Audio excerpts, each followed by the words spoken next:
आखिरकार Boris Johnson ने Britain के प्रधानमंत्री पद से इस्तीफा दे दिया है।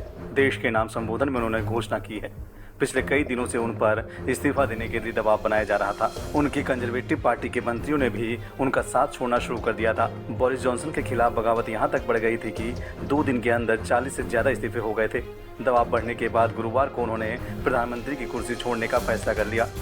जॉनसन ने कहा कि उनकी कंजर्वेटिव पार्टी एक नए नेता और प्रधानमंत्री का चुनाव करेगी।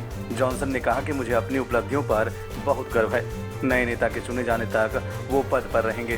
साथ ही उन्होंने कहा कि दुनिया के सर्वश्रेष्ठ पद को छोड़कर वो उदास हैं। वो नए नेता को यथासंभव समर्थन देंगे।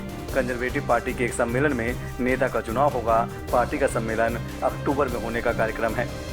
तो चलिए आपको बताते हैं कि आखिर क्या वजह थी जिनकी वजह से बोरिस जॉनसन को प्रधानमंत्री पद से इस्तीफा देने के लिए मजबूर होना पड़ा। दरअसल मामला फरवरी 2022 का है। फरवरी 2022 में बोरिस जॉनसन ने सांसद क्रिस पिंचर को डिप्टी चीफ व्हिप बनाया था। साल 2019 में पिंचर पर नशे के हालात में यौन उत्पीड़न के आरोप लगे थे, जिसके बाद पिंचर की नियुक्ति पर विपक्ष बोरिस सरकार पर हमलावर था।